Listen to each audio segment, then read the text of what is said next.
The darkening around the mouth, also known as perioral hyperpigmentation, is most common in females, especially skin of color. The actual cause is unknown, but you usually see it around puberty because around that time estrogen rises, and that also triggers the melanocytes, and the melanocytes is what produces the pigment melanin. This channel is to empower you with education and knowledge on how to care for skin of color, because not every product out there is made for skin of color. Most of these products contain tons of fragrances and alcohol, essential oils that can sensitize our skin and cause irritation. And if you've been watching any of my videos, you know we do not like any product that causes irritation, because irritation leads to inflammation, and inflammation hyperpigmentation. So you have to stay on top of your game, and that is my mission. Welcome to my channel. I'm Jackie. I'm a fan.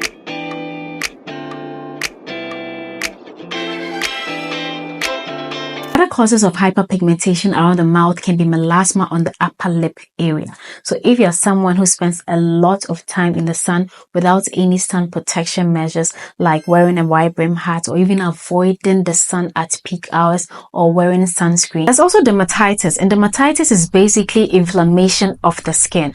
Anything that can potentially irritate the skin can darken the skin, especially for skin of color. The most common ones are eczema, licking of the lips, or even contact dermatitis, which can be triggered by any skincare products you apply on your skin. That's why if you have skin of color, you want to avoid products that have alcohol, because they dry out the skin. And we already have fewer ceramides on the epidermis, which is the outermost layer of the skin. You also want to avoid products that have essential oils and fragrances, because they sensitize the skin. Another thing you should notice that some antibiotics makes the skin photosensitive, and that is something you want to consider. Now let's get on to how to treat this. The first thing you need to do is to remove the trigger. So if it's from skincare products, you want to stop using those skincare products as soon as possible. And if it's from eczema, you want to make sure your skin is always hydrated and moisturized at all times. Next is to avoid products that have alcohol, essential oils, and fragrances, because you know by now that those are potential irritants. Next is moisture. You need to moisturize as much as needed,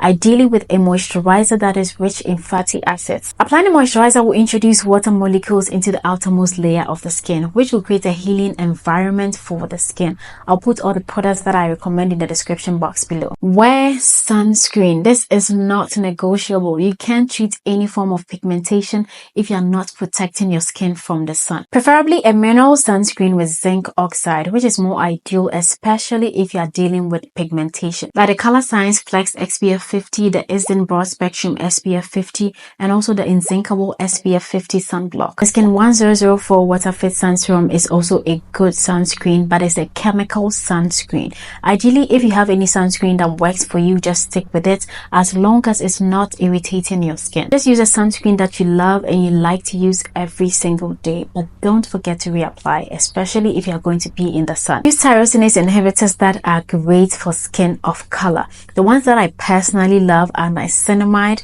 vitamin C, kojic dipalmitate, liquid root extract, tranexamic acid, azelaic acid. Usually a cocktail of these tyrosinase inhibitors work best, and they work faster as compared to using just one. Good Molecules Discoloration Keratin Serum has both tranexamic acid and niacinamide. There's also the Inkilis tranexamic acid, which has 2% tranexamic acid and 2% vitamin C.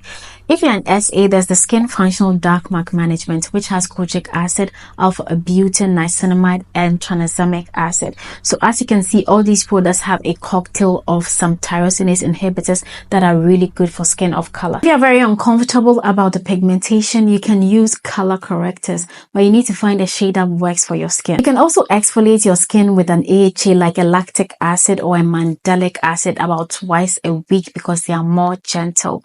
This will help the dead skin cell that is holding the pigment to fall off much quicker, because our skin is a living being, so it renews itself, but the exfoliant will help speed up that process. Let me know if this video was helpful, and of course if you have any questions, I'll be in the comment section. If you have hyperpigmentation around the mouth, I'm curious to know how you've been dealing with it and what your skincare routine is like. And of course, don't forget to subscribe and like and share this video. I'll see you in my next video. Take care.